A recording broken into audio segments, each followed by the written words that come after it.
نویت سنت الاعتکاف۔ پہلے سے جب بھی مسجد میں آنا ہو یاد آنے پر اعتکاف کی نیت یہ کر لیا جائے کہ اس کا ایک فائدہ یہ ہوگا کہ آپ جب تک مسجد میں رہیں گے اللہ تعالیٰ کے معصوم فرشتے آپ کے نام میں نیچے نیچے رہیں گے۔ اور مزید یہ کہ مسجد میں کھانا پینا سونا یہ شرط جائز ہے، کیونکہ مسجد جو ہے وہ ان کاموں کے لیے نہیں بنائی گئی، عبادت کے لیے بنائی گئی۔ البتہ اگر کوئی اعتکاف کے لیے کر لیتا ہے تو صرف اس کے لیے یہ کام کی جائز ہو جائے گی، کیونکہ یہ نفلی اعتکاف ہوتا ہے کہ جب تک آپ مسجد میں رہیں گے آپ کا اعتکاف یہ رہے گا، جیسے مسجد سے باہر رہیں گے تو یہ نفلی اعتکاف نہیں جائے گا۔ تو اپنی اس کو عادت میں شامل کریں، جب بھی مسجد میں آنا ہو یاد آنے پر اعتکاف کی نیت کر لیا جائے۔ پیارے آقا مصطفیٰ صلی اللہ علیہ وسلم پر درود پاک پڑھنے کے بے شمار فضائل احادیث مبارکہ موجود ہیں۔ ایک حدیث پاک کا مفہوم ہے کہ جس نے کتاب میں مجھ پر درود پاک لکھا تو جب تک میرا نام اس میں لکھا رہے گا فرشتے اس کے لیے مغفرت کی دعا کرتے رہیں گے۔ سبحان اللہ۔ صلو علی الحبیب صلی اللہ تعالی علی محمد صلی اللہ تعالی علیہ وسلم۔ تو ہمیں بھی چاہیے کہ جب بھی پیارے آقا صلی اللہ علیہ وسلم کا مبارک نام لکھیں تو ساتھ جو ہے وہ درود پاک بھی لکھیں۔ اب اس میں بھی جو ہے وہ طرح طرح کے مطلب کہ طریقے راج ہوتے ہیں، کہیں پہ وہ پیارے آقا صلی اللہ علیہ وسلم کے نام کے ساتھ چھوٹی سوال لکھ دیتے ہیں کہ سوالات لکھا ہوا ہوتا ہے، تو یہ اس طرح کی جو تلاش خراش ہے یہ جائز ہے، اس سے بچنا ضروری ہے۔ پورا درود پاک فضیلت ابھی ہم سن چکے ہیں، تو اللہ تعالیٰ ہمیں اس پر عمل کرنے کی توفیق عطا فرمائے۔ الحمدللہ کورس کا سلسلہ جاری ہے، ہر اتوار کو یہ سلسلہ ہوتا ہے۔ تو آئیے پہلے ایسی نیتیں کر لیتے ہیں کہ بخاری شریف کی پہلے حدیث مبارکہ ہے انما الاعمال بالنیات، کہ نیک اعمال کا دار مدار کی نیتوں پر، اعمال کا دار مدار نیتوں پر ہے، جتنی اچھی نیتوں کی انشاءاللہ ہمیں ثواب بھی زیادہ ملے گا۔ تو میں یہ نیت کرتا ہوں کہ اللہ کے تعلق کرنے کے لیے سلسلے میں وقت آپ کی شریک رہوں گا۔ یہاں جو کچھ سوالات پوچھے گئے ان کے جوابات کرنے کی کوشش کروں گا۔ علم دین سکھانے کی بھی نیت کر لیتا ہوں، آپ سے بھی نیت کر لیں گے اللہ کے تعلق کرنے کے لیے بعد آخر سلسلے میں شریک رہیں گے۔ جب تک یہاں موجود رہیں گے علم دین سیکھنے کی نیت سے باہر طریقے سے جو کچھ یہاں باتیں اس کو سنیں گے اور ممکنہ صورت پر عمل بھی کریں گے اور اپنے جیون کو سماج بہن تک پہنچانے کی کوشش کریں گے۔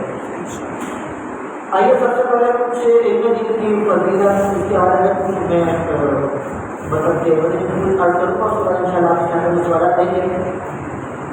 حدیث مبارکہ کا مفہوم ہے علم دین حاصل کرنا یہ ہر مسلمان مرد اور عورت پر فرض ہے۔ علم سیکھنا یہ فرض ہے ہر مسلمان مرد یا عورت۔ اب یہاں سے کون سا علم مراد ہے؟ کیا یہ اسکول کالج والا علم ہے یہ مراد ہے، یہ دنیا میں یہ مراد ہے، کیا مراد ہے؟ تو یہاں سے تین علم مراد ہے، یہ سب سے پہلے عقائد کا علم، پھر اس کے بعد عبادات کا علم، اسی طرح بہت چیزیں کہ جن سے اپنے آپ کو بچانا ہے، جو مملکات کہلاتے ہیں، جیسے مثلا تکبر، ریاکاری، جو باطنی امراض ہیں ان کا علم، وہ چیزیں کہ جو نجات دلانے والی ہیں جیسے اخلاص، تقویٰ، اب یہ کس طرح حاصل کیا جائے اس کا علم، حلال و حرام کا علم، کفریہ باقی جو سارے یہ کس باتوں سے بندہ کافر ہو سکتا ہے، تو یہ جو ضروری علم ہے یہ پورا۔ اس کی شرح میں علماء کرام نے لکھا ہے کہ ہر مسلمان پر حسب حال، یعنی اس کی جو کیفیت ہے، اس کی جو حالت ہے، اس پر اپنی حالت کے مطابق علم کا سیکھنا یہ فرض ہے۔ یعنی ایسا نہیں ہے کہ ہر ایک مسلمان پر زکوٰۃ کے مسائل سیکھنا بھی فرض ہو جائے، ہر مسلمان پر حج کے مسائل سیکھنا بھی فرض ہو جائے، ایسا نہیں۔ جیسے بندے کی کنڈیشن ہے، اگر وہ مالدار ہے اس پر حج فرض ہو چکا ہے تو حج کے مسائل سیکھنا اس پر فرض ہے۔ اچھا وہ صاحب نصاب ہے تو زکوٰۃ کے مسائل سیکھنا فرض ہے، بالغ ہے تو روزوں کے مسائل سیکھنا فرض ہے۔ تو حسب حال جس بندے کی جیسی کنڈیشن جو کیفیت، تو اس کے مطابق علم کا سیکھنا اس کے لیے ضروری ہے تاکہ وہ اس معاملے میں گناہ سے بچ سکے، گناہ گار نہ ہو، اس کو پتا ہو کہ یہ عبادت میں نے کس انداز سے کرنی ہے۔ جیسے مسلمان آپ کے ہمارے تو آپ نماز کی چیزوں میں پوری آتی ہے، اس کا بھی علم ہو، نماز میں کیا چیزیں فرض ہیں، کیا چیزیں جو ہے وہ نماز کی شرائط میں آتی ہیں، کیا چیزیں جو نماز کے واجبات میں آتی ہیں، تو ان چیزوں کا سیکھنا ضروری ہے تاکہ اپنی نماز کو درست انداز سے پڑھ سکیں۔ یہ حق وضو کا ہے، یہ حق زکات کا ہے، اصل حق۔ اگر کوئی ملازم ہے تو ملازمت کے مسائل اس پر سیکھنا پڑ رہا، کوئی تاجر ہے تجارت کے مسائل سیکھنا اس پر فرض ہے، تو جیسا اس کا معاملہ ہے وہ اس کی کنڈیشن ہے۔ اس پر بھی شریعت کی کتنی آسانی ہے، کتنی رخصت ہے کہ ہر ایک پر سارے کے سارے سیکھنا فرض قرار نہیں ہے۔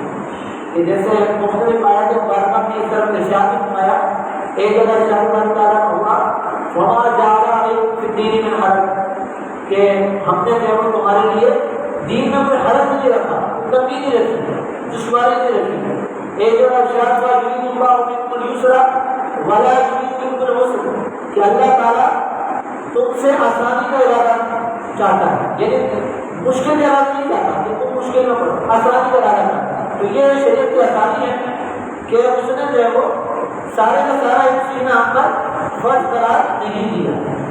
اچھا اس علم دین کو کی فضیلت کیا، اس کی اہمیت کیا ہے، اس کو بھی سمجھتے ہیں کہ ایک روایت کا خلاصہ ہے کہ علم دین سیکھنا یہ افضل عبادت ہے، بہترین عبادت ہے، افضل عبادت ہے۔ بعد میں اس کا ترجمہ یہ بھی کیا ہے کہ عبادت سے بھی افضل ہے علم سیکھنا، کہ علم ہوگا تو عبادت کو سجا ہو۔ حضرت عبداللہ بن مبارک رضی اللہ عنہ سے کسی نے سوال کیا کہ یا سیدی اگر آپ کی زندگی کا ایک دن باقی رہے، جیسے آپ سے یہ کہا گیا کہ آپ کی زندگی کا صرف ایک دن باقی رہے، کل آپ کا انتقال ہو جائے گا، ایک دن باقی ہے، تو آپ اس ایک دن میں کیا عمل کریں گے؟ تو آپ نے جواب ارشاد فرمایا کہ میں وہ زندگی کا جو آخری دن ہوگا اس دن جو ہے وہ میں علم دین سکھانے میں مشغول ہوگا۔ یعنی اس سے اندازہ لگا کہ علم دین سیکھنا اور پھر سکھانا کتنی اہمیت کا حامل ہے، کہ ان سے یہ کہا گیا کہ اگر آپ کی زندگی کا ایک دن باقی رہ جائے تو آپ کون سا عمل کریں گے؟ تو فرمایا کہ میں علم دین سکھانے میں مشغول ہوگا۔ پیارے آقا صلی اللہ علیہ وسلم ایک مرتبہ تشریف لائے تو دو حلقے وہاں موجود تھے صحابہ کرام کے، ایک حلقہ جو تھا وہ ذکر اللہ و مشغول تھا اور ایک حلقہ جو تھا وہ علم دین سیکھنے سکھانے کا سلسلہ تھا۔ تو آپ نے دونوں کی تعریف فرمائی، جو ذکر اللہ و مشغول تھے ان کی بھی تعریف فرمائی، لیکن آپ اس حلقے میں تشریف فرما ہوئے جہاں پر علم دین سکھایا جا رہا تھا، فرمایا کہ مجھے معلم بنا کر بھیجا تھا۔ اس سے بھی علم دین کی اہمیت کا جو ہے وہ اندازہ ہوتا ہے۔ مزید ایک روایت امام غازی الرحمٰن نے تفسیر جمیل میں بیان کی ہے کہ ایک صحابی پیارے آقا صلی اللہ تعالیٰ علیہ وسلم سے گفتگو کر رہے تھے، اتنے میں ایک فرشتہ حاضر ہوا اور عرض کی یا رسول اللہ صلی اللہ علیہ وسلم یہ جو آپ سے گفتگو کر رہے ہیں ان کی زندگی کے اندر کچھ لمحات باقی رہے، تو یہ بات آپ نے اس صحابی سے بھی ارشاد فرمائی۔ تو وہ صحابی عرض کرنے لگے یا رسول اللہ صلی اللہ علیہ وسلم اب یہ جو تھوڑا سا وقت رہ گیا ہے اس وقت میں کیا کروں؟ تو آپ نے فرمایا کہ علم دین سیکھنے میں مشغول ہو۔ تو راوی کہتے ہیں کہ وہ علم دین سیکھنے کے عرصے میں شامل ہوئے اور کچھ دیر بعد ان کا انتقال ہوا۔ اس سے اندازہ لگائیں کہ علم دین سیکھنا اتنی اہمیت کہاں ہے۔ اب یہاں پر ہم سب کے لیے مقام ہے، ہم سب کے لیے سوچنے کا مقام ہے۔ میں اپنے کار سوچوں، آپ اپنی جگہ پر سوچیں کہ ہماری جو کیفیت ہے، ہماری جو حالت ہے، ہم جس طرح کی زندگی بسر کر رہے ہیں، ہم جس فیلڈ سے وابستہ ہیں، تو کیا اس فیلڈ کے متعلق جو شرعی ضروری مسائل ہیں وہ ہم سیکھ چکے ہیں؟ اگر میں کاروبار کرتا ہوں تو کیا اس کے متعلق ضروری مسائل میں نے سیکھ لیے ہیں؟ اگر میں تجارت کرتا ہوں تو کیا میں نے اس کے مسائل سیکھ لیے ہیں؟ اگر میں ملازمت کرتا ہوں، کوئی جاب کرتا ہوں تو اس کے حوالے سے کچھ شرعی ضروری مسائل کیا وہ میں سیکھ چکا ہوں؟ یعنی کسی عالم دین سے رابطہ کر کے میں نے اپنی پوری کنڈیشن میں بیان کی ہے کہ میں اس انداز سے کام کرتا ہوں، کیا یہ میرا کام درست ہے، یہ میری روزی حلال ہے، یا میں نے اس جگہ جاب کرتا ہوں یہ میرا علم ہوا ہے، تو آپ بتائیے کہ اس میں کوئی شرعی خرابی تو نہیں ہے؟ اگر تو آپ نے معلومات کر لی تو بہت اچھی بات ہے، اور اگر معلومات نہیں کی تو دو صورتیں ہو سکتی ہیں۔ یا تو یہ بھی ہو سکتا ہے کہ آپ کا کام درست ہو، لیکن یہ بھی امکان موجود ہے کہ شرعی غلطیاں پائی جا رہی ہیں، اور ناواقفیت کی بنا پر، علم نہ ہونے کی وجہ سے، اس طرف توجہ نہ ہونے کی وجہ سے، مطلب ذہن اس طرف جاتا نہ ہو کہ ہم یہ شرعی غلطی نہیں کر رہے ہیں، اس کا یہ نتیجہ بھی نکل سکتا ہے. کیونکہ بہت ساری باتیں جو اغلاط پائی جاتی ہیں، غلطیاں پائی جاتی ہیں، ان کی بنیادی وجہ یہ بھی ہوتی ہے کہ علم دین نہیں ہے. علم دین اس کا جو سب سے بڑا فائدہ ہے کہ یہ انسان کو مطلب باشعور کرتا ہے، اس کے اندر شعور پیدا کرتا ہے.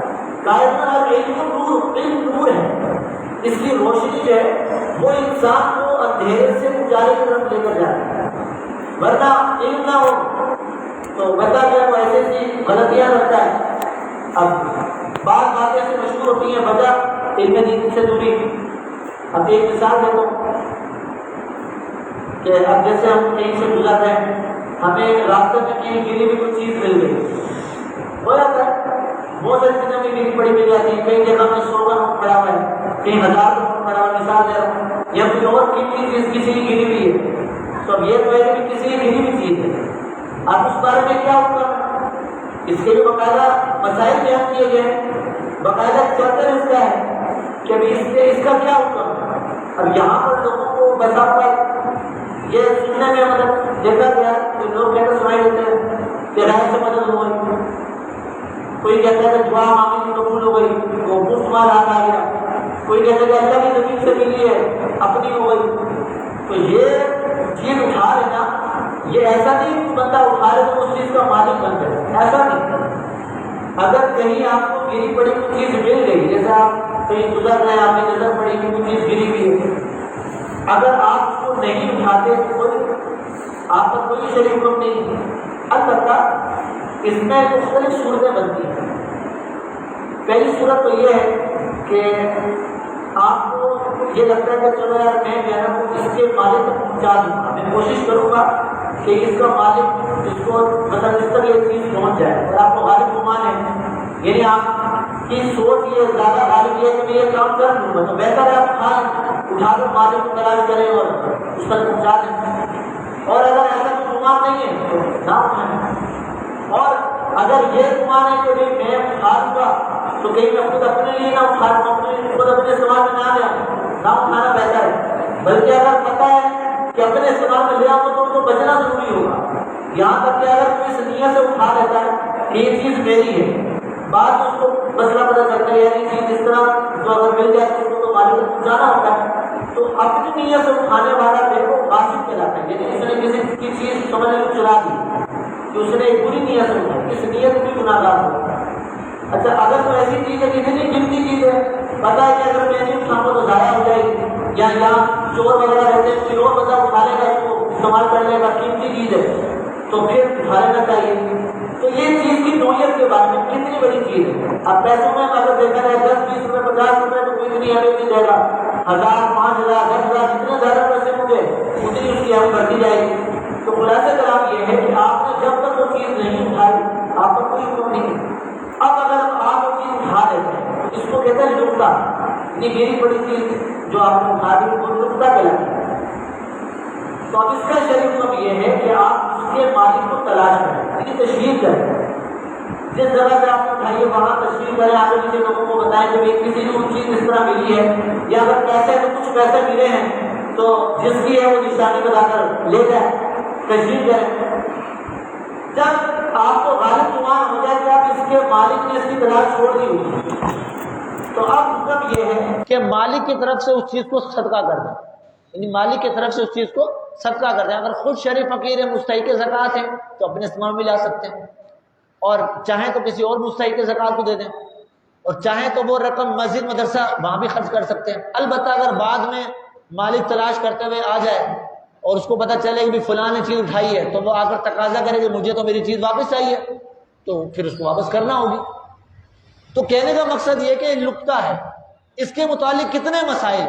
اب ہوتا کیا ہے کہ ناواقفیت کی بنا پر بس یہ ذہن بن جائے کہ بس وہ اللہ کی زمین سے مل گئی تو اپنی ہو گئی، اس طرف توجہ ہی نہیں دی اور استعمال کر لی، تو یہ تو جائز ہی نہیں ہے. تو علم جو ہے یہ نور ہے، یہ انسان کو جو ہے وہ اندھیرے سے اجالے کی طرف لے کر جاتا ہے. مزید آگے علم کے حوالے سے سنتے ہیں.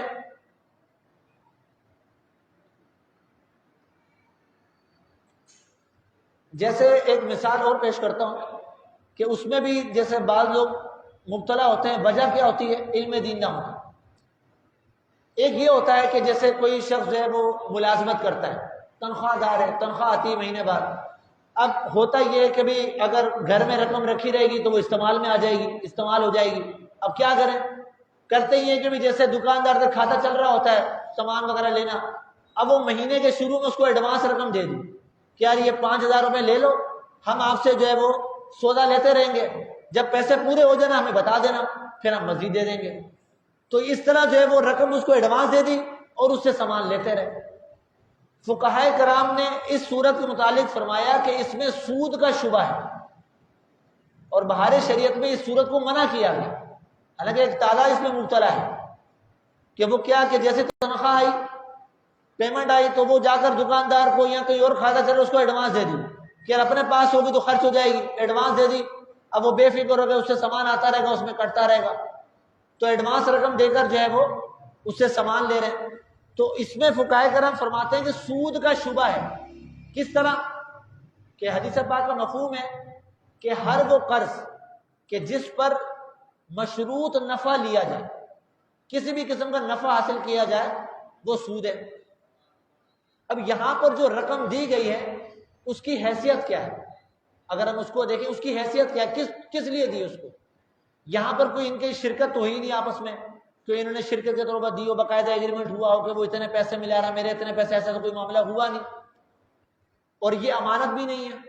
امانت کا حکم یہ ہوتا ہے کہ اگر آپ کسی کو کچھ رقم امانت دیں، کوئی چیز امانت دیں، تو اس پر یہ لازم ہے کہ وہ اس کی حفاظت کرے، اسے استعمال نہ کرے. یعنی امانت کو یوں سمجھیں کہ اگر آپ نے 5,000 روپے کسی کو امانت کے لیے دیے تو وہ جس نمبر کا نوٹ آپ نے دیا ہے وہی نمبر کا نوٹ اب آپ کو بھی آئی نہیں، وہی نوٹ واپس کرے. یہ امانت ہے. ایسا بھی نہیں ہوتا وہ تو آپ نے پیسے دیے، اس نے اس کو رکھ لیا اور اس کو استعمال کر لیا، بس اس کو یہ پتا کہ 5,000 اس کی طرف ہے، میں نے اس کو 5,000 کا سامان دینا ہے. تو یہ قرض ہے. یہ کیا ہے؟ قرض ہے. اور یہاں پر قرض سے نفع کس طرح اٹھایا جا رہا ہے؟ وہ اس طرح اٹھایا جا رہا ہے کہ اگر وہ رقم آپ کے پاس ہوتی تو استعمال ہو جاتی. تو آپ نے بولا کہ یار میرے پاس ہوگی تو استعمال ہو جائے گی، تو میں دکاندار کو دے دوں کہ کم سے کم جو ہے وہ میں اس طرح سے بے فکر ہو جاؤں. تو آپ نے اس کو قرضہ دے کر اس قرض پر آپ نے نفع لے لیا. تو یہ قرض پر نفع کی صورت. تو اس وجہ سے اس میں سود کا شبہ پایا جا رہا ہے. اس کو سود نہیں کہا بلکہ یہ فرمایا کہ سود کا شبہ ہے اس میں، اس وجہ سے اس کو منع کیا گیا. تو آپ دیکھیں کہ علم نہ ہونے کی وجہ سے ایک تعداد اس میں مبتلا ہے. اچھا، جب ایسی باتیں بیان کی جاتی ہیں تو بعض لوگ یہ کہتے ہیں کہ ہم نے تو آج تک نہیں سنا، یہ تو ہم فرسٹ ٹائم سن رہے ہیں، ہم نے تو آج تک سنا ہی نہیں بات. تو باقی یہی بات ہے کہ آپ نے کبھی مسئلہ پہلے سنا ہی نہیں. اگر آپ کبھی علم دینی مجلس میں بیٹھے ہیں، علماء کرام سے رابطے میں رہیں تو آپ کو پتہ چلے. اب آپ خود غور کریں کہ آپ نے شرعی مسائل سنے کتنے ہیں، آپ نے اس طرح کے محافل میں کتنی شرکت کی ہے. جمعے میں بیانات ہوتے ہیں تو آپ بیان میں کب آتے ہیں؟ یعنی ایک تعداد تو اس وقت آتی ہے جب خطبہ ہو رہا ہو یا بیان ختم ہو گیا اس کے بعد ہی آ رہے ہوتے ہیں. تو اب ہمارا مطلب کہ اگر طرز عمل ہے وہ یہ ہے کہ ہم اس طرح کے مطلب محافل میں شرکت نہ کریں، اور جب کوئی مسئلہ بیان کرے تو بولے ہم نے آج تک سنا ہی نہیں. تو اب اس پر اللہ کا شکر ادا کرے کہ آج سن لیا، پہلے پتہ نہیں تھا تو اب پتہ چل گیا.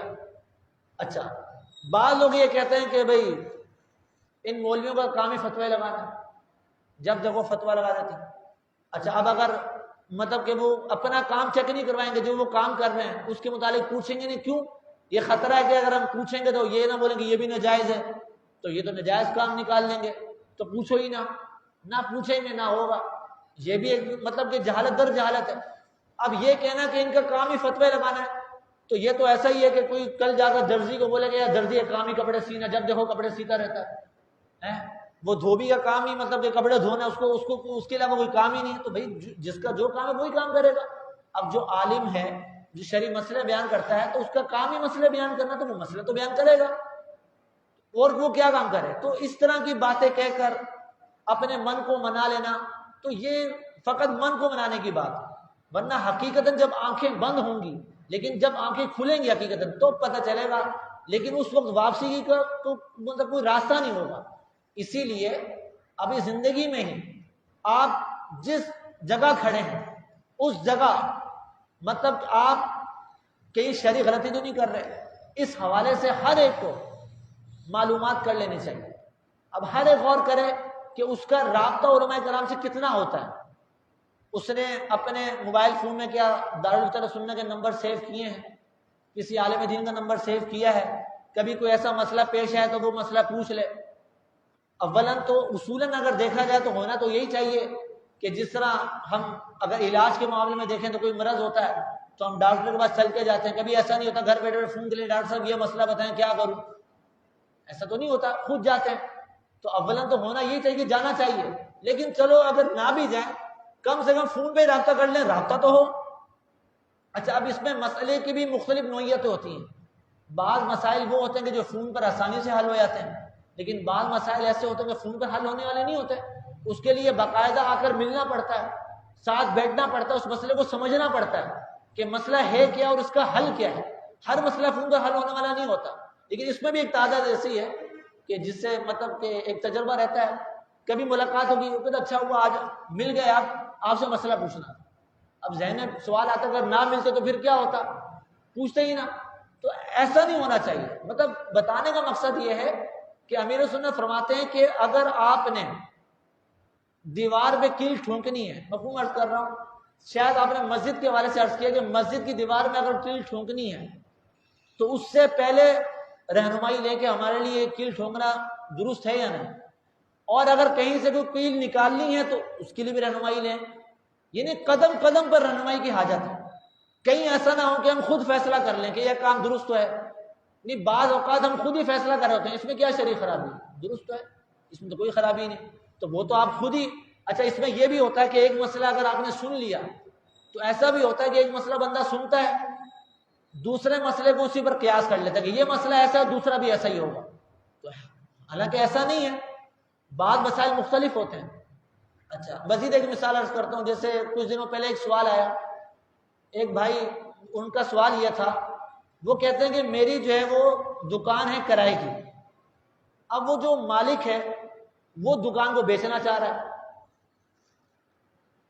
تو اب میں اس پوزیشن میں ہوں کہ مجھے دکان وہ چاہیے، کیونکہ اگر میں وہ دکان نہیں خریدتا تو کوئی اور مالک آ جائے گا، اب پتہ نہیں وہ مالک مجھے رکھے یا نہ رکھے، اگر رکھے گا تو کرایہ بڑھا دے گا، اب میرا تو چلتا ہوا کام ہے، لیکن میں اس پوزیشن میں نہیں ہوں کہ پوری پیمنٹ کر سکوں، پوری کیا مطلب بہت کم پیمنٹ میرے پاس ہے۔ اب ایک پارٹی میرے پاس آتی ہے، وہ کہتے ہیں کہ ٹھیک ہے آپ کو پیمنٹ میں کرتا ہوں، آپ اتنے عرصے بعد مجھے اتنا بڑھا کر واپس کر دینا۔ ضابطہ آج کل کوئی بھی قرضہ دیتا ہے تو پہلا یہ سوال ہوتا ہے کہ مجھے کیا نفع ملے گا، وہ قرضہ دیتا ہے اسی لیے کہ مجھے نفع ملے، اور قرض پر نفع لینا تو سود ہے۔ اب پوزیشن ایسی تھی، ان کا کہنا یہ تھا کہ دکان کی مالیت سمجھ لیں 30 لاکھ ہے، لیکن وہ ہمیں 35 لاکھ میں دے رہا ہے، ان کو پتہ ہے کہ ان کی مجبوری ہے، ان کو خریدنی ہے، اب وہ 35 لاکھ کی ہمیں دے رہا ہے۔ اب ایک بندہ میرے پاس ایسا ہے میرے دوست کا جاننے والا کہ وہ 35 لاکھ دینے کو تیار ہے، لیکن اس کا کہنا یہ ہے کہ آپ مجھے بعد میں لٹائیں گے تو کتنا بڑھا کر لٹائیں گے، ہم نے کہا 40 لاکھ آپ کو دے دیں گے، کہہ رہے ٹھیک ہے۔ تو اب یہ جو ہم 5 لاکھ روپے ان کو اوپر دے رہے ہیں تو یہ کوئی مطلب غلط تو نہیں ہے، تو ان کو بتایا گیا یہ تو سود ہے کہ 35 لاکھ روپے جو وہ آپ کو دے رہا وہ قرضہ ہے، اور قرضے پر جو مشروط نفع ملے وہ سود کے حکم میں آتا ہے، تو یہ تو سود ہے، اس طرح تو نہیں کر سکتے۔ اب کیا کیا جائے؟ تو ان کو حل یہ پیش کیا کہ دیکھیں وہ پارٹی پیسے دینے کو تیار ہے، وہ کہہ رہی کہ میں پیسے دے دوں گی، 35 لاکھ روپے بھی لے لیں میرے سے، تو آپ یہ کریں کہ آپ بجائے خود سودا کرنے کے ان کو بولیں کہ وہ دکان وہ خرید لیں، 35 لاکھ کی یا جتنے کی بھی وہ دکان خرید لیں، پہلا سودا وہ کر لیں، دکان انہوں نے خرید لی، دکان ان کی ہو گئی۔ اب خریدنے کے بعد اگلا سودا وہ آپ سے کریں، اب وہ آپ کو ادھار بیچیں گے، جب تک کیش اور ادھار میں فرق تو ہوتا ہے نا، ایک چیز آپ کیش پر لیں تو سستی ملتی ہے، وہی چیز ادھار میں لیں قسطوں میں لیں تو مہنگی ملتی ہے، تو آپ وہی دکان اب وہ دکان آپ کو قسطوں پر مہنگی میں بیچ دیں، تو اس طرح کیا ہوگا کہ وہ جو چاہ رہے تھے کہ مجھے پیسوں پر نفع ملے تو منافع بھی مل جائے گا، آپ کا مسئلہ بھی حل ہو جائے گا اور وہ سود سے بھی بچ جائیں گے۔ تو کہہ رہے ہیں کہ ہاں یہ تو بہت آسان حل ہے۔ اب ہوا کیا کہ پہلی صورت میں بھی انہوں نے پیسہ لگایا، دوسری صورت میں پیسہ لگایا، لیکن پہلی صورت میں قرضے پر نفع لیا جو کہ سود تھا، دوسری صورت میں باقاعدہ تجارت ہوئی کہ پہلا ان کا سودا ہوا کیش میں، دوسرا سودا ان سے ہوا ادھار میں، قسطوں میں، اور یہاں بھی نفع ملا، لیکن دونوں کا طریقہ کار چینج ہو گیا۔ وہ نفع خالصتاً حرام، یہ جو نفع مل رہا ہے یہ جائز۔ اچھا اب اس میں بھی بعض لوگ ملتے ہیں، اب طرح طرح کے لوگ ہوتے ہیں، بعض کہتے ہیں کہ بھائی کان ادھر سے پکڑو یا ادھر سے پکڑو بات تو ایک ہی ہے، یہ تو انہوں نے ہیلے نکال لی ہیں، یہ ناجائز ہے یہ جائز ہے، یہ تو یوں ہی ہے کہ کان ادھر سے پکڑ لو ادھر سے پکڑ لو، تو ایسا نہیں ہے۔ ارشاد باری تعالیٰ ہے کہ جب سود کی حرمت بیان ہوئی تو کفار مکہ نے کیا کہا؟ انہوں نے کہا کہ یہ جو تجارت ہے، بے ہے، یہ سودی کی مثال ہے۔ یعنی ان کا کہنا یہ تھا کہ سود اور تجارت میں فرق کیا ہے، اس میں بھی نفع ہے اس میں بھی نفع ہے۔ تو اللہ تعالیٰ نے واضح ارشاد فرمایا وَأَحَلَّ اللَّهُ الْبَيْعَ وَحَرَّمَ الرِّبَا، کہ اس میں بڑا بنیادی فرق یہ ہے کہ اللہ تعالیٰ نے تجارت کو حلال قرار دیا، سود کو حرام قرار دیا۔ تو پہلی جو صورت تھی جس میں قرض پر نفع لیا جا رہا تھا، تو اس پر جو نفع تھا وہ کسی چیز کے مقابل نہیں تھا، وہ پیسوں پر پیسہ بنایا جا رہا تھا، لیکن دوسری صورت جو تھی اس میں باقاعدہ چیز کی قیمت تھی۔ تو یہ بنیادی فرق ہے تجارت کا۔ تو اس سے پتہ چلا کہ اگر بندہ علم دین سیکھے تو بہت سارے گناہوں سے بچ سکتا ہے۔ اچھا جہاں پر برکات کی بات آتی ہے تو اس کی ایک بنیادی وجہ تقویٰ بھی ہے، اس کو بھی سمجھنے کی بات ہے۔ برکت یہ کہتے ہیں اللہ تعالیٰ کی طرف سے ملنے والی بھلائی، اللہ تعالیٰ کی طرف سے ملنے والی بھلائی، اس کی طرف سے ملنے والی خیر، اس کا نام ہے برکت۔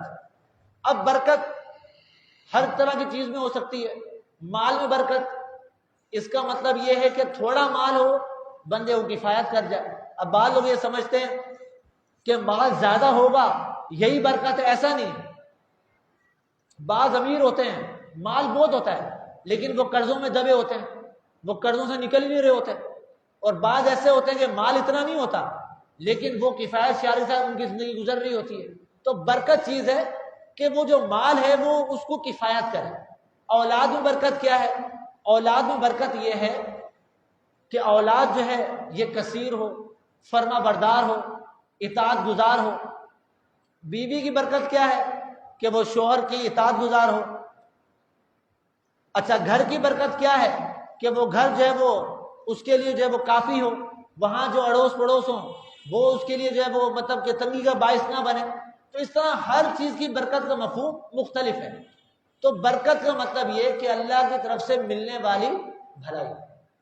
تو ارشاد باری تعالیٰ ہے وَلَوْ أَنَّ أَهْلَ الْقُرَىٰ آمَنُوا وَاتَّقَوْا لَفَتَحْنَا عَلَيْهِمْ بَرَكَاتٍ مِّنَ السَّمَاءِ وَالْأَرْضِ، کہ اگر یہ گاؤں والے بستی والے ایمان لے آتے اور تقوی اختیار کرتے، تقوی کا مطلب گناہوں سے بچنا، تقوی اختیار کرتے تو فرمایا کہ ہم ان پر آسمانوں اور زمینوں کی برکات کھول دیتے۔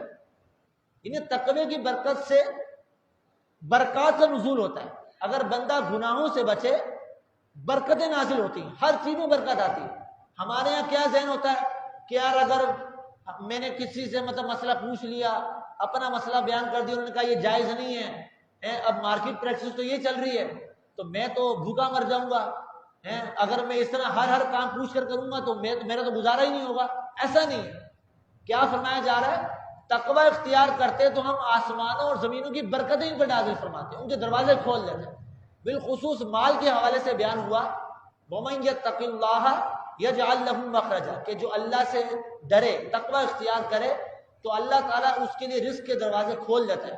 آگے فرمایا وَيَرْزُقُهُ مِنْ حَيْثُ لَا يَحْتَسِبُ، اس کو وہاں سے رزق عطا فرماتا ہے جہاں اس کا گمان بھی نہیں ہوتا۔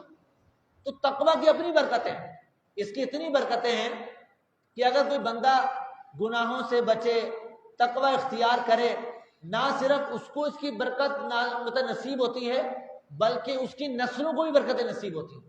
جیسا کہ حضرت موسیٰ اور حضرت خضر علیہ السلام کا واقعہ ہے، اس میں یہ ہے کہ حضرت خضر علیہ السلام نے جو ہے وہ ایک دیوار جو گر رہی تھی اس دیوار کو آپ نے درست کیا، اور اس کی وجہ یہ بیان فرمائی کہ اس دیوار کے نیچے جو ہے یتیم بچوں کا خزانہ تھا، اگر وہ دیوار گر جاتی تو وہ خزانہ ظاہر ہو جاتا، لوگ خزانے کو لے جاتے۔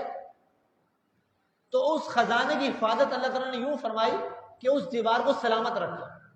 تو اس کے تحت شارحین نے بیان فرمایا کہ وہ جو بچے تھے جن کا خزانہ تھا، ان کے باپ وہ نیک تھے، ان کے باپ کے نیک ہونے کی وجہ سے ان کے خزانے کو سلامت رکھا گیا، اور وہ باپ ان کے سگے باپ نہیں تھے بلکہ ساتویں پشت میں جا کر ان کے باپ تھے، یعنی باپ پھر دادا پردادا ساتویں پشت میں جو باپ تھے وہ نیک تھے، ان کی نیکی کی برکت جو ہے وہ ساتویں نسل کو جا کر مل رہی ہے کہ ان کا خزانہ محفوظ رکھا گیا۔ تو تقوی کی یہ برکتیں ہیں کہ نسل در نسل جو ہے اس کی برکتیں نصیب ہوتی ہیں۔ تو ہمارا یہ ذہن بن جائے کہ ہم نے تقوی اختیار کرنا ہے، گناہوں سے بچنا ہے، تو انشاءاللہ ایسا نہیں ہے کہ ہم بھوکے مر جائیں، بلکہ اللہ نہ چاہا تو وہ برکتیں نصیب ہوں گی کہ ہم اس کا مظاہرہ خود اپنی آنکھوں سے دیکھیں گے۔ تو علم دین کی اپنی برکتیں ہیں۔ تو پہلے سے الحمدللہ جامعۃ المدینہ یہ دعوت اسلامی کا ایک بہت اہم ترین شعبہ ہے، اس میں جو ہے وہ درس نظامی کروائی جاتی ہے، عالم دین بنایا جاتا ہے، عالم کورس کروایا جاتا ہے۔ الحمدللہ میں نے بھی دعوت اسلامی کے جامعۃ المدینہ سے مکمل یہ علم دین جو ہے وہ عالم کورس کیا۔ اسی طرح ہمارے امام صاحب ہیں، انہوں نے بھی یہاں سے عالم کورس کیا، ہمارے یہاں کے اسماعیل بھائی وہ بھی کر رہے ہیں آخری درجے میں۔ تو کہنے کا مقصد یہ ہے کہ آپ یہاں جتنے موجود ہیں جو صاحب اولاد ہیں، تو جن کے بچے پوزیشن میں ہیں کہ وہ بھی داخلہ لے سکتے ہیں، تو ابھی داخلے جاری ہیں۔ آج 21 سوال شروع ہوئی ہے تو 26 سوال تک داخلے جاری ہیں۔ تو اس میں جو ہے وہ آپ اپنے بچوں کو داخلہ دلوائیں، انہیں عالم دین بنائیں، انشاءاللہ وہ علم دین کے زیور سے آراستہ ہوں گے تو خود گناہوں سے بچیں گے، آپ کو بھی گناہوں سے بچائیں گے، شرعی مسائل سے آگاہ کریں گے، شرعی مسائل سے آگاہی کی برکت سے آپ حرام سے بچیں گے، حرام سے بچیں گے انشاءاللہ اس تقوی کی برکت سے رزق میں بھی برکت ہوگی اور دیگر برکتوں کا بھی نزول ہوگا۔ تقوی کی ایسی برکتیں ہیں کہ ایک واقعہ میں آپ کو سناتا ہوں۔ ایک ہمارے اسلام بھائی تھے، وہ یہ پینٹ کا کام کرتے تھے۔ اب ہوتا یہ ہے کہ جو رنگ وغیرہ ملتے ہیں، رنگ کے ڈبے ملتے ہیں، اب ان میں کوپن ہوتے ہیں نا، اگر آپ رنگ کا ڈبہ لینے جائیں تو اس ڈبے میں کوپن نکلتا ہے، انعامی کوپن۔ اب بعض کمپنیاں ہوتی ہیں وہ زیادہ انعام رکھتی ہیں، بعض کم انعام رکھتی ہیں، تو یہ انعام لینا جائز ہے کہ آپ نے رنگ خریدا، اب رنگ کے ڈبے میں کمپنی نے ایک ساتھ ہی آپ کو انعامی کوپن دے دیا، اب اس میں لکھا گیا اتنے روپے کا انعام آپ کا، تو وہ ایک کمپنی کی طرف سے آپ کو تحفہ مل گیا، اس میں کوئی شرعی حرج نہیں۔ لیکن ہوتا یہ ہے کہ ہم نے تو جا کر دکاندار سے رنگ کا ڈبہ خریدا، اب وہ جو انعام ہے وہ کس نے دیا؟ کمپنی نے دیا۔ اب ہم کہاں کمپنی جائیں؟ کمپنی کہاں بیٹھی ہوئی ہے؟ ہم اس سے جا کر کہاں جا کر انعام لیں؟ تو کمپنی جو ہے وہ دکاندار کو کہتی ہے کہ آپ ہماری طرف سے وہ جو گاہک آیا اس کو جتنی انعام کی رقم لکھی ہوئی وہ دے دیں۔ اب ہوتا کیا کہ ہم انعامی کوپن لے کر دکاندار کے پاس جاتے ہیں، بھئی اتنا انعام ہے، دکاندار ہمیں انعام دے دیتا ہے، ہم انعام لے کر آ جاتے ہیں۔ اب وہ انعامی کوپن جمع کرتا رہتا ہے۔ اب جب کمپنی آتی ہے تو کمپنی اس سے وہ انعامی کوپن لیتی ہے۔ اب مثال کے طور پر 1000 روپے کا کوپن ہے، اب اس نے کسٹمر کو 1000 روپے دے دیے، اب وہ کمپنی سے جو ہے وہ اس 1000 کے بدلے میں 1100 روپے لے گا، 100 روپے اوپر لے گا یا 50 روپے اوپر لے گا، یعنی کچھ نہ کچھ پیسے اوپر لیتا ہے۔ اب یہ جو اوپر پیسے لیے جا رہے ہیں یہ سود ہے کہ اس نے کمپنی کے بہاف پر کسٹمر کو دیا، تو چونکہ اس نے گویا کمپنی کی طرف سے قرضہ دیا، اب کمپنی اس کی مقروض ہو گئی، اب اس نے کمپنی سے جو ہے وہ اس رقم پر بینیفٹ حاصل کیا، تو یہ سود ہے۔ اچھا، ایک اسلامی بھائی وہ یہ کام کرتے تھے، اب ہمارے مفتی صاحب مفتی علی اصغر صاحب انہوں نے جو ہے یہ مسئلہ بیان کیا، اب وہ آئے مفتی صاحب کے پاس آ کر ملے، سمجھ لیں 2-3 نشستوں میں ان کا یہ مسئلہ چلا، پھر یہ وہ سمجھ پائے کہ واقعی یہ سود ہے۔ اب انہوں نے کہا کہ میں تو ایک عرصے سے یہ کام کر رہا ہوں، حالانکہ وہ ہمارے اسلامی بھائی تھے، ایک عرصے سے میں یہ کام کر رہا ہوں، ڈیلر ہوں، اور اس طرح میں نے کمپنی سے پیسے لیے ہیں۔ اب انہوں نے حساب لگایا کہ جو وہ کمپنی سے سودی رقم حاصل کر چکے تھے وہ لاکھوں میں تھی، تو اب کیا حکم ہے؟ تو کہا کہ یہ جو آپ سود وصول کر چکے ہیں تو یہ تو آپ کو بری ذمہ ہونا ہی ہونا ہے، جیسے جیسے اب آگے وہ پیسے آتے جائیں آپ اتنی رقم جتنی آپ سود میں وصول کر چکے ہیں بغیر ثواب کی نیت سے شریف فقیر کو دیتے رہیں تاکہ آپ بری ذمہ ہو جائیں. تو انہوں نے یہ ذہن بنا لیا کہ مجھے سود سے چھٹکارا حاصل کرنا ہے.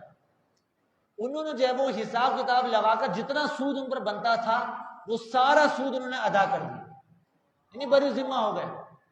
اس کے کچھ ہی عرصے بعد، یعنی کچھ مہینوں بعد یا کچھ ہی دنوں کے بعد ایک حادثے میں ان کا انتقال ہوا. یعنی جمعے کی نماز پڑھنے کے لیے جا رہے تھے کہ راستے میں حادثہ ہوا، ان کا انتقال ہو گیا. یعنی قابل رشک موت کے انتقال سے پہلے انہوں نے اپنے آپ کو سود سے خلاصی بری ذمہ کر لیا.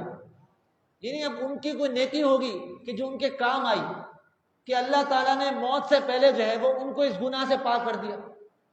تو اب ہوتا یہ کہ بسا اوقات پوچھتے ہی نہیں، اگر پوچھیں تو یہ پتہ چل جائے گا یہ تو اب تک کرتے آ رہے ہیں، اس کا تو یہ ہے، تو پھر بندے کا ایک دم دل بیٹھے گا اب کیا کروں. لیکن ان کو ہمت تھی، انہوں نے وہ سارا سود چکا دیا اور ان کو پتہ بھی نہیں ہوگا کہ میری کتنی زندگی باقی ہے، اور کچھ عرصے میں ان کا انتقال بھی ہو گیا. تو اللہ تعالیٰ ان کی مغفرت فرمائے. تو بتانے کا مقصد یہ ہے کہ علم دین حاصل کریں گے، شرعی مسائل سے آگاہی لیں گے تو انشاءاللہ اس کی برکتیں حاصل ہوں گی. اللہ تعالیٰ سے دعا کہ اللہ تعالیٰ ہمیں جو سنا اس پر عمل کرنے کی توفیق عطا فرمائے. یہ کچھ سوالات آئے ہیں، ان کے جوابات لے لیں پھر انشاءاللہ آپ کے سوالات لیتے ہیں.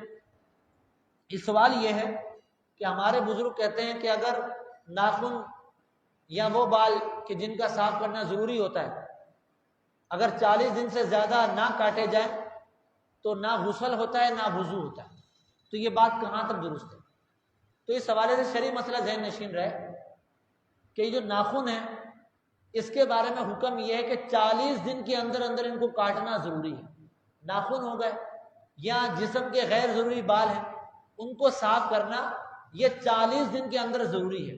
اگر کسی نے 40 دن تک ناخن نہیں کاٹے یا غیر ضروری بال صاف نہیں کیے، یہاں تک کہ 41واں دن آ گیا تو اب وہ گناہ گار ہوگا. تو اس گناہ سے توبہ کرنا ضروری ہے اور اس کے لیے احتیاط کریں کہ 40 دن سے پہلے یہ معاملات کر لیں. البتہ اگر کسی نے ایسا نہیں کیا، 40 دن سے زیادہ گزرا، گناہ گار تو ہوا، لیکن اب ایسا نہیں ہے کہ 40 دن سے زیادہ ہو جانے پر اب اگر وہ غسل کرتے تو غسل بھی نہیں ہوگا، وضو بھی نہیں ہوگا، ایسا نہیں. اب یہ جس نے بھی مسئلہ بیان کیا وہ غلط مسئلہ بیان کیا. حقیقت میں ایسا کوئی مسئلہ نہیں ہے. کہ میں نے پہلے بھی عرض کیا تھا کہ بعض عبادتیں ایسی ہوتی ہیں کہ جو ایک دوسرے پر ڈیپینڈ کرتی ہیں، جیسے اعتکاف ہے اور روزہ ہے.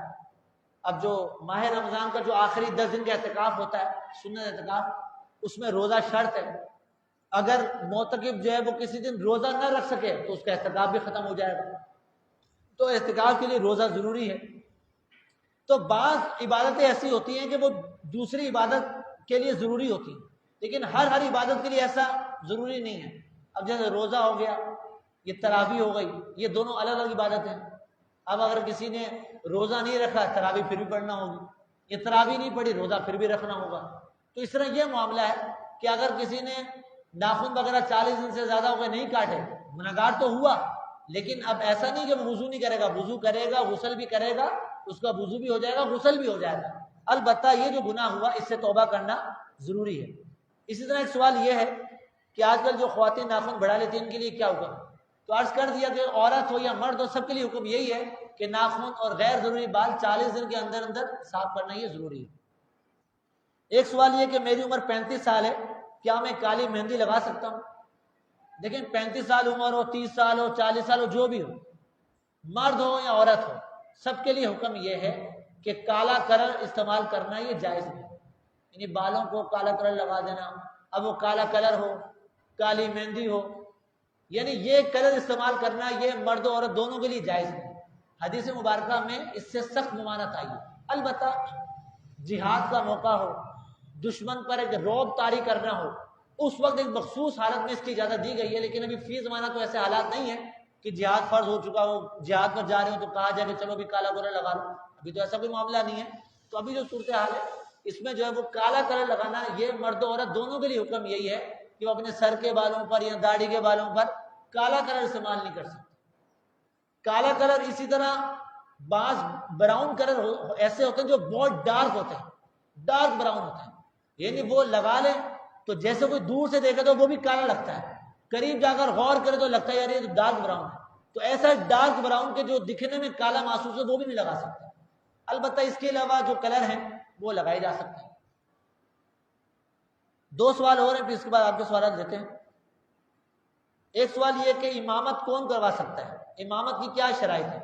میں نے ایک مسجد میں نماز پڑھی، وہاں کے امام صاحب قرات ٹھیک نہیں کر رہے تھے، جبکہ وہاں کے مؤذن صاحب کی قرات اچھی تھی، تو مطلب کہ امامت کا کیا ہوگا؟ دیکھیے امامت کی بنیادی شرائط یہ ہے کہ امام عاقل بالغ ہو، صحیح العقیدہ مسلمان ہو، اس کی قرات درست ہو، یعنی اتنی قرات درست ہو کہ جو مطلب کہ ایسی غلطی نہ کرے کہ جس سے معنی فاسد ہو جائے، اتنی قرات درست ہو کہ وہ معنی فاسد نہ ہوتے۔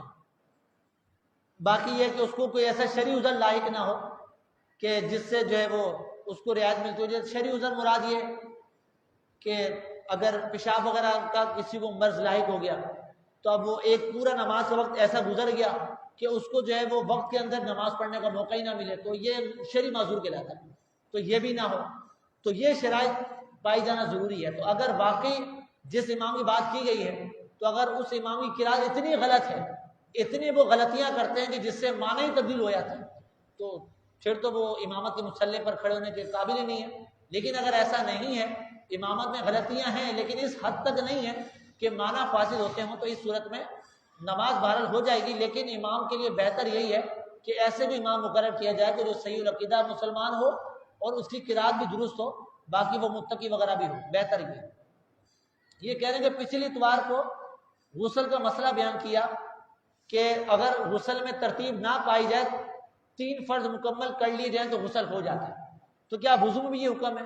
جی ہاں، وضو میں بھی یہی حکم ہے کہ وضو میں اگر ترتیب قائم نہ رکھی جائے، جیسے وضو میں ترتیب کیا ہے کہ سب سے پہلے مطلب کہ نیت کریں، بسم اللہ پڑھیں، پھر دونوں ہاتھ پاؤں 3 بار دھوئیں، پھر کلی کریں، یہ سنتیں ہیں، پھر 4 فرض ہیں۔ اگر کوئی اس ترتیب کا خیال نہ رکھے، صرف 4 فرض ادا کر لے، یہ یوں کرے کہ پہلے ہاتھ دھو لے پھر چہرہ دھوئے، ترتیب کا خیال نہ رکھے، تب بھی اس کا وضو ہو جائے گا، وضو کا فرض ادا ہو جائے گا۔ کہ وضو میں ترتیب قائم رکھنا یہ سنت ہے، یہ ضروری نہیں ہے۔ جس طرح غسل میں جو ہے وہ ترتیب قائم رکھنا کوئی ضروری نہیں ہے، غسل ہو یا فرض وضو ہو، دونوں میں اگر آپ نے فرائض پورے کر لیے تو آپ کا وہ غسل وہ وضو ہو جائے گا۔ اور آخری سوال یہ کر رہے ہیں کہ نماز کی نیت کی، یعنی منہ سے کہا 2 رکعت نماز نفل پر پڑھنی سنت تھی یا فرض پڑھنی تھی؟ نہیں، سنت نماز پڑھنی تھی، فرض نماز پڑھنی تھی، لیکن منہ سے کیا کہا 2 رکعت نفل، تو کیا اس صورت میں وہ نماز ہو گئی؟ اب قیام کی حالت میں یاد آیا کہ میں نے تو غلطی سے نفل کہہ دیا، تو اب کیا کروں؟ وہ نماز مطلب کہ پوری کروں یا نماز کو توڑ دوں؟ کہا گیا کہ ایسا ہوا تو میں نے جو ہے وہ نماز توڑ کر دوبارہ نیت کر کے نماز پڑھی۔ تو دیکھیں نیت جو ہے یہ کہتے ہیں دل کے پختہ ارادے کو، دل کے پکے ارادے کو، اور اس کا ادنا درجہ یہ ہے کہ اگر آپ سے کوئی پوچھے کہ آپ کون سی نماز پڑھ رہے ہیں تو آپ اس کو فوراً بتا دیں کہ میں فلاں وقت کی فلاں نماز پڑھ رہا ہوں، فرض نماز پڑھ رہا ہوں، نفل نماز پڑھ رہا ہوں، یہ نیت ہے۔ زبان سے نیت کرنا یہ مستحب ہے، ضروری نہیں ہے۔ تو اگر آپ کی نیت ہے کہ میں سنت پڑھ رہا ہوں، آپ کو پتہ ہے میں زہر کی سنتیں پڑھ رہا ہوں، لیکن زبان سے کہتے ہوئے غلطی سے نفل نکل گیا، تب بھی وہ آپ کی نیت درست ہے، کیوں؟ نیت اصل میں دل کے پختہ ارادے کو بولتے ہیں۔ زبان سے اگر غلطی سے سنت کے بجائے نفل نکل گیا تو اس سے کوئی فرق نہیں پڑے گا۔ اگر واقعی ایسی صورتحال ہے کہ دل میں نیت تو سنت کی تھی، زبان سے نفل نکل گیا تو نماز درست ہوئی۔ اس صورت میں نماز توڑ دینا یہ جائز نہیں تھا۔ اگر توڑ کر دوبارہ نماز پڑھی تو چونکہ نیت درست تھی، توڑنا جائز نہیں تھا، اس گناہ سے توبہ کرنا ضروری ہے۔ جی تقریباً 20 منٹ رہ چکے، اب آپ اسلامی میں سوالات لے لیتے ہیں۔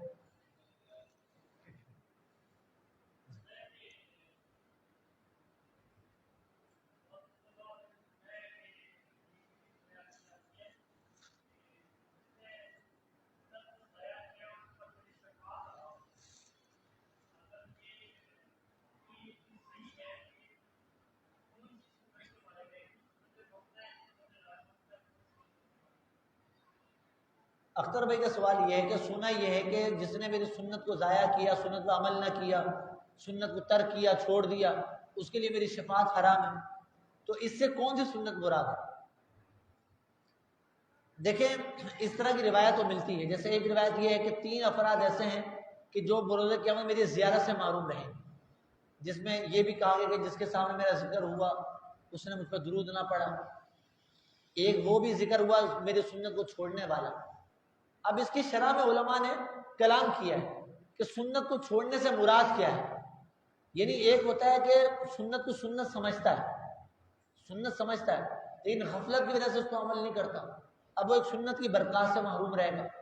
لیکن ایک یہ ہے کہ سنت کو اہمیت نہ دینا، انہیں معاذ اللہ بالکل اہمیت نہ دے کہ سنت جیسے کوئی چیز ہی نہیں ہے، یہ سنت کو عمل کرنے والی چیز تھوڑی ہے، یہ سنت کی سمجھ لے تخفیف کرے، اس کو معاذ اللہ اگر کوئی تحقیر کرے تو حکم تو اور سخت ہو جائے گا، اس کی اگر اتنی وہ تحقیر کرے کہ دل میں اس کی اہمیت ہی ختم ہو جائے، تو مطلب اس کی نسبت سرکار سے، پہلی بات۔ دوسری بات یہ کہ ہر سنت کے بارے میں تو یہ نہیں کہا جا سکتا، کیونکہ بعض سنتیں وہ ہیں کہ جو سنن زوائد میں سے آتی ہیں، یعنی جس کو سنن زوائد کہا جاتا ہے، یعنی اگر عمل کریں گے اچھا ہے، لیکن وہ ایسا نہیں ہے کہ اگر آپ اس کو عادتاً چھوڑ دیں تو گناہ گار ہوں۔ جیسے عشاء کی 4 سنتیں ہیں، عصر کی 4 سنتیں، یہ غیر موقع ہیں، یعنی اگر کوئی بالقصد جان بوجھ کر ان کو نہ پڑھے، پوری زندگی نہ پڑھے، تب بھی گناہ گار نہیں ہوگا۔ لیکن جو سنتیں مؤکدہ ہوتی ہیں ان کا حکم سخت ہے، اگر اس کو چھوڑنے کی عادت بنا لے تو اب جو ہے وہ گناہ گار ہوگا، تو یہاں حکم میں بھی فرق آ رہا ہے۔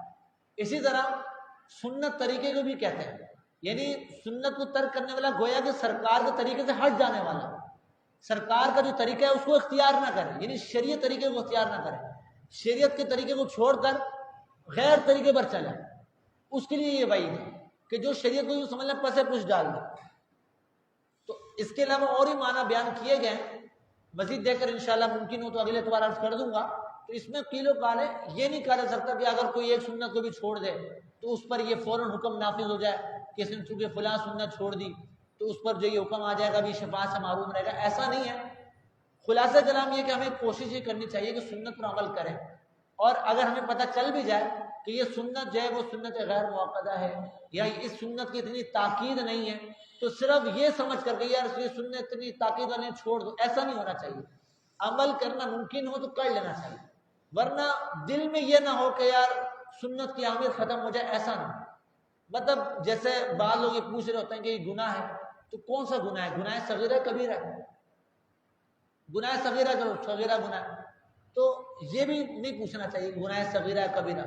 گناہ صغیرہ تو وہ ہوتے ہیں کہ جو بغیر توبہ کے معاف ہو جاتے ہیں، گناہ کبیرہ کے لیے جو وہ توبہ کرنا ضروری ہوتا ہے، لیکن بعض اعمال ایسے ہوتے ہیں کہ جن کی برکت سے گناہ کبیرہ بھی معاف ہو جاتے ہیں، جیسے جنازے کو کندھا دینا، کہ جو شخص کسی مسلمان کے جنازے کو کندھا دے 40 قدم چلے تو اس کے 40 کبیرہ گناہ معاف ہوتے ہیں۔ اس طرح حج یہ ایک ایسا عمل ہے کہ حج کی برکت سے کبیرہ گناہ معاف ہوتے ہیں۔ تو بعض اعمال ایسے ہیں کہ جن سے کبیرہ گناہ بھی معاف ہو جاتے ہیں، لیکن اس کے علاوہ جو گناہ کبیرہ ہوتے ہیں ان کے لیے توبہ کرنا ضروری ہوتا ہے۔ گناہ صغیرہ جو ہے وہ بغیر توبہ کے معاف ہو جاتے ہیں، لیکن اگر کوئی کسی گناہ صغیرہ کو یہ سمجھ کر کرے کہ یار یہ گناہ صغیرہ ہے، ہلکا سمجھ کر کرے، تو یہ بھی کہا گیا ہے کہ گناہ صغیرہ کو ہلکا سمجھ کر کرنا ہی اس کو کبیرہ بنا دیتا ہے۔ اور بزرگ اس کو سمجھانے کے لیے یہ فرماتے ہیں کہ دیکھیں گناہ صغیرہ کو نہ دیکھیں، یار گناہ صغیرہ چھوٹا سا گناہ ہے کہ روئی کا گودام ہے، پورا ایک بہت بڑا گودام ہے روئی کا، اس کو اگر کوئی جلانا چاہے تو بہت بڑی آگ کی ضرورت نہیں ہے، بلکہ ایک چنگاری کافی ہے، ایک تیلی کافی ہے، آپ ایک تیلی آگ لگا دیں روئی کا گودام جل جائے۔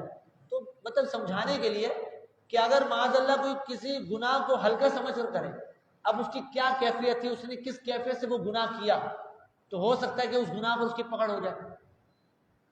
اور بعض اعمال ایسے ہوتے ہیں کہ جو بظاہر بہت چھوٹے ہوتے ہیں، لیکن ہمیں نہیں پتا کہ اس نے وہ چھوٹا سا عمل کتنے اخلاص سے کیا کہ وہ اس کا عمل رب کی بارگاہ میں اتنا مقبول ہوا کہ وہی اس کی نجات کا سبب بن گیا۔ جیسے واقعہ سنتے رہتے ہیں، امام غزالی رحمہ کے حوالے سے آتا ہے کہ آپ ایک مرتبہ قلم سے لکھ رہے تھے کہ ایک مکھی آ کر آپ کے قلم پر بیٹھ گئی اور اس کی جو سیاہی تھی وہ چوسنے لگی، تو آپ اتنی دیر کے لیے رک گئے کہ چلو یہ جو ہے وہ مکھی جو چوس لے، آپ نے قلم کو استعمال نہ کیا کہ میں اگر ہلاؤں تو وہ اڑ آئے گی، تو یہی عمل مجھے نجات کا ذریعہ بن گیا۔ حالانکہ دیکھا جائے تو بظاہر چھوٹا سا عمل ہے، تو کسی بھی گناہ کو چھوٹا سمجھ کر کرنا نہیں چاہیے، اور کسی بھی نیکی کو چھوٹا سمجھ کر چھوڑنا نہیں چاہیے۔ تو یہی معاملہ سنت کا بھی ہے کہ جب کسی چیز کی سنت کا ہونے کا پتہ چل جائے تو محض اس وجہ سے کہ یار سنت ہے عمل کر بھی سکتے ہیں پھر بھی نہ کریں، ایسا نہیں ہونا چاہیے۔ تو پھر جو ہے وہ کیا پتا کہ وہ اس انداز سے چھوڑا گیا کہ وہی قابل گرفت ہو جائے۔ لیکن یہ ہر سنت کے بارے میں نہیں ہے، بعض سنتیں جو تاکید والی ہوتی ہیں ان کے بارے میں یہ حکم ہے کہ بعض افعال پیارے آقا صلی اللہ علیہ وسلم نے یہ مطلب یوں آپ نے کیے ہیں کہ وہ عبادت کے طور پر نہیں کیے، جیسے جو کھانے پینے کے معاملات ہیں، سیدھے ہاتھ سے کھانا، بیٹھ کر کھانا، یہ اتنے بہت سارے اور سنتیں ہیں. تو یہ سنتیں وہ ہیں کہ جو ایک معاملات کے طور پر ہیں کہ اگر کوئی ان کو چھوڑ بھی دے، اگر کھڑے ہو کر کھائے پیے تو گناہ گار نہیں ہے، اس پر کوئی کلام نہیں ہے، کوئی وہ فاسق نہیں ہوگا. لیکن بعض سنتیں وہ ہیں کہ جو عبادت کے طور پر کی ہیں تو ان کا حکم پھر جدا گانا ہے. تو یہ پھر ایسی ہی سنتوں کے بارے میں ہر سنت کے بارے میں یہ حکم ہے. جی کوئی اور سوال؟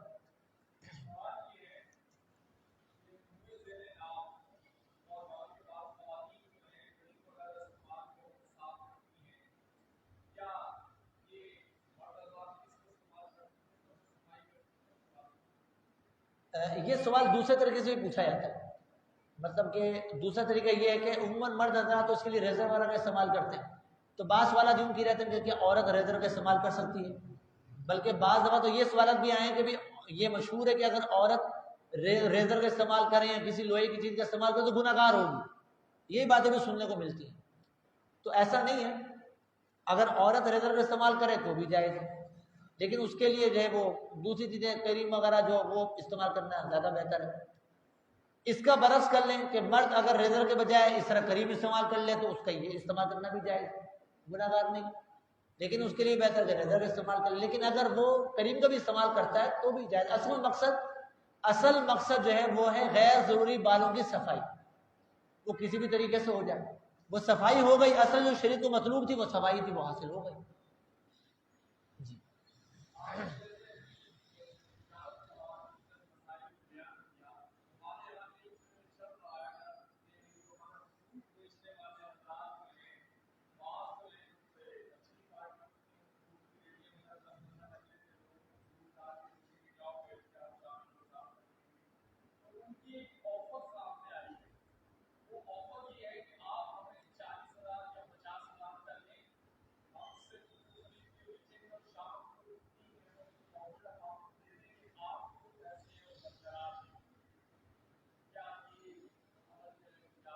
یعنی ان سے پیسے لیے،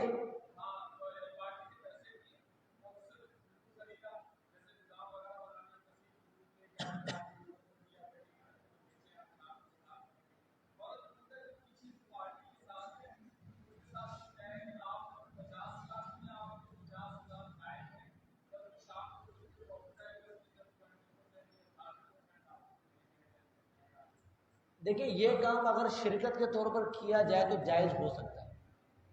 یہ صورت یہ ہے کہ ایک شخص کے پیسے ہیں، دوسرے کی محنت ہے، کہ فروٹ والا وہ اپنے پیسے انوالو نہیں کر رہا، اس کی محنت ہے. اگر وہ بھی اپنے پیسے اس میں انوالو کرتا ہے، یعنی کچھ پیسے اس کے ہیں کچھ پیسے اس کے ہیں، اب یہ کہلائے گی شرکت. اور اگر ایسا ہے کہ جو فروٹ والا ہے اس کی صرف محنت ہے اور جو دوسرا شخص ہے اس کی صرف پیسے ہیں، تو اس کو شرعی نقطہ نظر سے کہتے ہیں مداربت. اس کی پھر شرائط ہے، اس کو سامنے رکھتے ہوئے اگر یہ کام کیا جائے تو جائز ہو سکتا ہے. لیکن اگر ایسا نہیں کیا، اس کو پیسے دے دیے، بولا کہ ٹھیک ہے آپ کرو، جتنا بھی نفع ہوا اس میں جتنا پرسنٹ ہمارا باقی آپ کا، ہمارے پیسے اپنی جگہ کھڑے ہیں، نقصان جو بھی ہے وہ آپ کا. اگر یہ ہے تو پھر یہ تو قرض پر نفع والی صورت ہے، یہ شرکت والی صورت نہیں.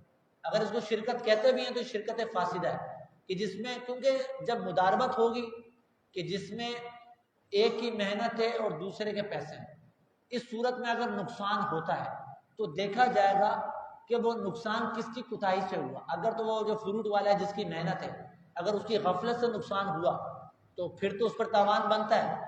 لیکن اگر اس کی غفلت سے نقصان نہیں ہوا، اس نے روٹین وائز جو کام کرنا تھا کر لیا، لیکن نقصان تو ایسی چیز ہے کبھی بھی ہو سکتا ہے، نقصان ہو گیا، تو اب اس صورت میں سارا نقصان پیسے والے کا ہوگا، وہ نقصان میں شامل نہیں ہوگا.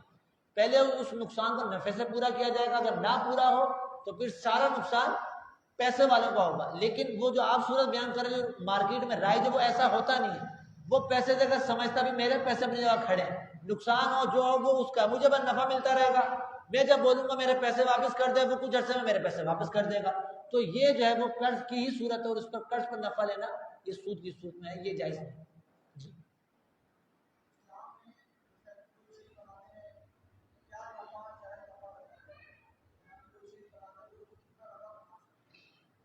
یعنی نفع کتنا لیا جا سکتا ہے. دیکھیں نفع کی شریعت نے کوئی حد مقرر نہیں کی. ہمارے فقہائے کرام یہ بیان فرماتے ہیں کہ اگر کوئی شخص ایک کاغذ کا ٹکڑا ہے اگر وہ مال ہے، معمولی سی چیز ہے، جیسے پین سمجھ لیں یہ پین ہے، اب اس کی قیمت اگر دیکھی جائے تو 20 روپے ہوگی، 15-20 روپے عام روٹی میں مل جائے گا. لیکن اگر میں یہ کہتا ہوں کہ میں یہ پین جو ہے وہ 1000 کا بیچوں گا، میں اس کی قیمت 1000 روپے لگاتا ہوں، اب جو خریدنے والا وہ کہتا ہے ٹھیک ہے میں راضی ہوں، میں 1000 میں لے لوں گا. اب اگر دونوں فریقین اس پر راضی ہیں، کوئی دھوکے والی صورت نہیں پائی جا رہی تو جائز ہے. اب میں نے 15 روپے کا پین لیا، اس کو 1000 میں بیچ کے میں نے 985 روپے نفع کما لیا، تو میرے لیے نفع جائز ہے.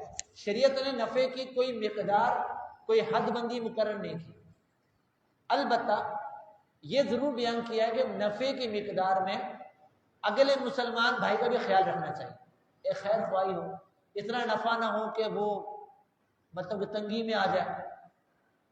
بلکہ فقہائے کرام نے اس کو بھی صدقے میں یوں شمار کیا ہے کہ ایک چیز ہے بالفرض اس کی مارکیٹ ریٹ 50 روپے، ٹھیک 50 روپے کی بیچتے ہیں اس کو، لیکن کوئی ایسا شخص آپ کے پاس آیا ہے کہ جو واقعی غریب ہے، آپ کو پتہ ہے کہ اس کی مالی حیثیت ایسی ہے کہ غریب ہے، مستحق زکوٰۃ. آپ نے وہ 50 روپے کی چیز اس کو 30 میں دے دی، 20 روپے آپ نے چھوڑ دیے. اس میں اگر آپ صدقے کی نیت کرتے تو یہ بھی بہترین صدقہ ہے کہ آپ نے اس کو نفع ہی پہنچایا، آپ کا صدقہ بھی ہو گیا، اور ایسا صدقہ ہے کہ اس کو پتہ بھی نہیں چلا کہ بھی آپ نے اس کو صدقہ کیا، آپ نے اس کے ہاتھ میں کوئی رقم تو نہیں دی. تو بہت ساری چیزیں ایسی ہیں کہ بندہ کر سکتا ہے.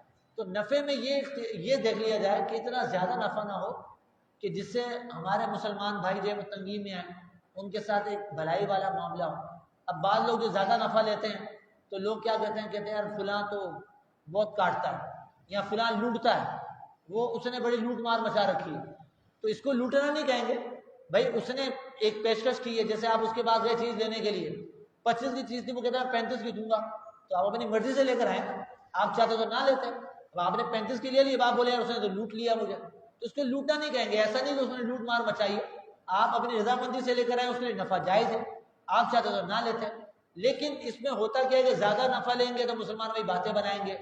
ایک مطلب اگر ایک دفعہ کسی کو اس طرح زیادہ نفع بیچیں گے تو دوسری مطلب آپ کے پاس آئے گا بھی نہیں کہ یار وہ تو زیادہ قیمت لگا، اس کے پاس نہیں جانا. تو اس سے ایک بندے کا ایک وہ امیج وہ بھی خراب ہوتی ہے. تو ان باتوں کو پیش نظر رکھا جائے، ورنہ شریعت کی طرف سے یہ کوئی حد بندی نہیں ہے کہ اتنا نفع ہو اتنا نہ ہو. البتہ بعض چیزیں ایسی ہوتی ہیں کہ قانون یعنی حکومت ان کے ریٹ مقرر کرتی ہے کہ بھئی یہ چیزیں ہیں آپ کو اس ریٹ پر بیچنا ہے، اس سے زیادہ ریٹ پر آپ بیچ نہیں سکتے. اگر کوئی اس سے زیادہ ریٹ پر بیچا جائے، مطلب بیچتا ہوا پتہ چلے، چھاپے پڑتے ہیں، پکڑے بھی جاتے ہیں، وہ الگ بات ہے، رشوت وغیرہ دے کر چھوٹ جاتے ہیں، لیکن چھاپے پڑتے ہیں. تو جہاں پتہ ہے کہ حکومت کی طرف سے ریٹ مقرر ہے، اب اس ریٹ پر عمل نہ کریں تو اگر قانون حرکت میں آئے گا تو ذلت کا سامنا ہوگا، یا تو مطلب کہ جانا پڑے گا، ساتھ ذلت ہوگی، یا پھر رشوت وغیرہ دینا پڑے گا، یا پھر جھوٹ بولنا پڑے گا. تو ایسا قانون کہ جو ہماری حفاظت کے لیے بنایا جاتا ہے اس پر عمل کرنا بھی ضروری ہوتا ہے، جب تک کہ اس میں کوئی شریعت کی خلاف ورزی نہ پائی جائے. تو جن چیزوں کے ریٹ حکومت نے مقرر کیے ہوں تو اس کو تو اسی ریٹ پر بیچا جائے. اب حکومت نے ہر چیز کے ریٹ تو مقرر نہیں کیے ہوتے، بعض مخصوص چیزوں کے ریٹ مقرر ہوتے ہیں، ورنہ کپڑے کے کون سے ریٹ مقرر ہوتے ہیں؟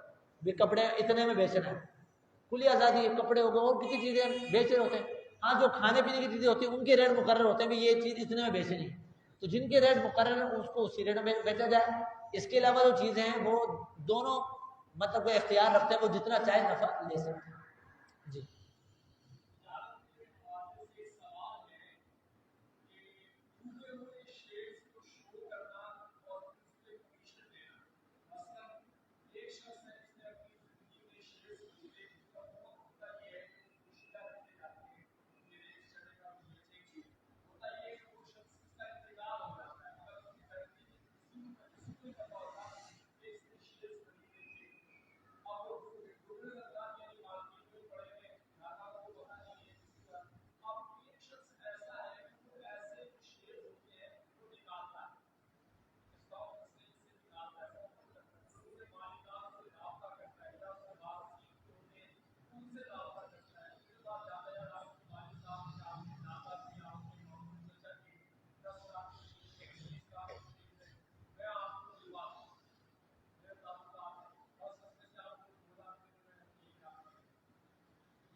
اس کا یہ کاروبار ہے۔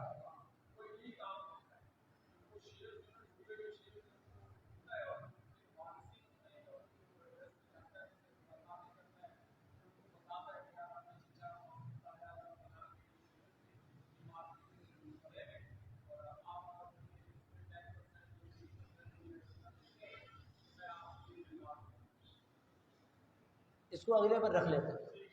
اور کوئی سوال ہے؟ 3 منٹ رہ گئے، ایک آخری سوال ہے۔ جی جی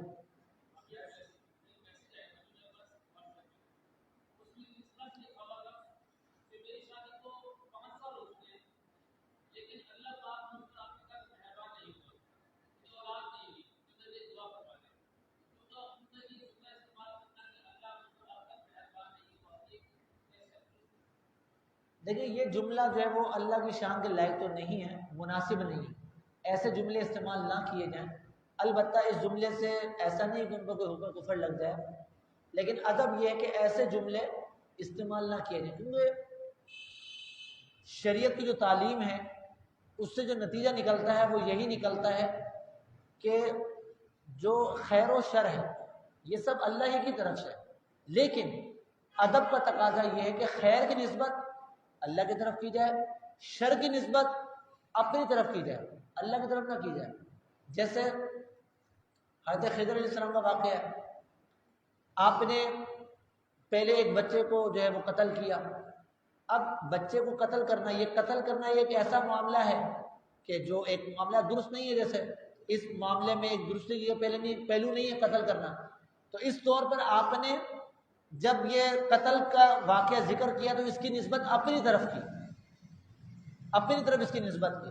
لیکن جب آپ نے وہ یتیم بچوں کی دیوار درست کی، اس میں ایک خیر کا پہلو تھا، تو آپ نے اس میں اس کے جو نسبت ہے وہ رب کی طرف کی کہ ان کے رب نے یہ ارادہ فرمایا، آپ کے رب نے یہ ارادہ فرمایا۔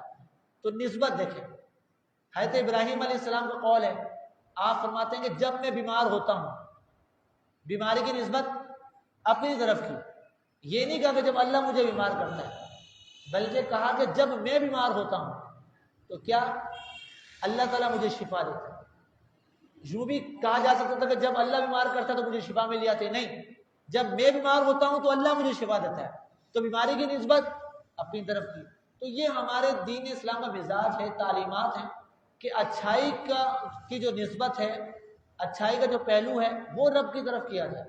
اب یہ بھی کہا جا سکتا تھا کہ اب تک مجھے اولاد کی نعمت نصیب نہیں ہوئی، اب تک جو ہے وہ میں اولاد کی نعمت سے محروم ہوں، مطلب میں محروم ہوں، یہ بھی بجائے میں محروم ہونے کہنے کہ اللہ نے مجھ پر مہربانی نہیں کی، یہ کہنے کے بجائے میں محروم ہوں اپنی طرف نسبت کرے، تو یوں بھی بات کی جا سکتی ہے۔ تو ادب یہ ہے کہ خیر کا پہلو جو ہو وہ رب کی طرف نسبت کی جائے، اور جہاں خیر کا پہلو نہ ہو وہاں جو ہے رب کی طرف نسبت نہ کی جائے، یہ ہماری شریعت کا مزاج ہے۔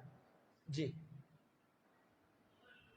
آپ کا ایک سوال ہے، اور کسی کا سوال ہے اس کے علاوہ؟ آپ کا ایک سوال ہے، چلیں ٹھیک ہے، 2 سوال۔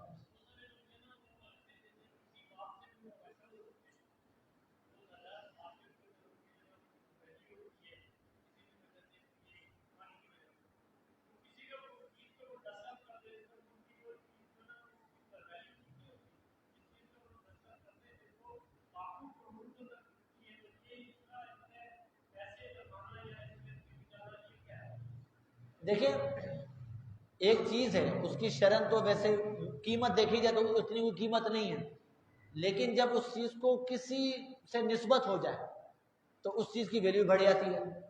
اب قطع نظر اس کے کہ بھئی اس کی نسبت، اس کی ویلیو کس کے نزدیک کیا ہے۔ اب دنیاوی اعتبار سے دیکھا جائے تو جو ہے فلمی ایکٹرز ہوتے ہیں، اب جو دنیاوی اعتبار سے دیکھا جائے تو ان کے نزدیک بہت زیادہ اہمیت کا حامل ہوگا، دینی اعتبار سے دیکھیں تو کوئی دینی شخصیت کسی کے نزدیک زیادہ اہمیت کے حامل ہوگی۔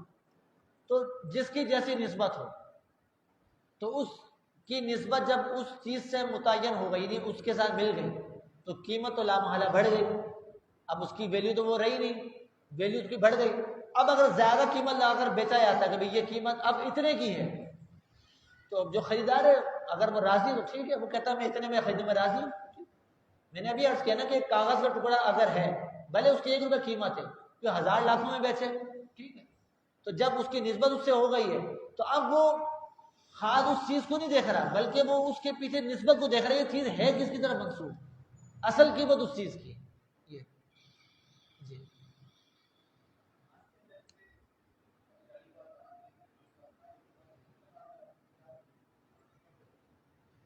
نماز میں ہاتھ لگانا،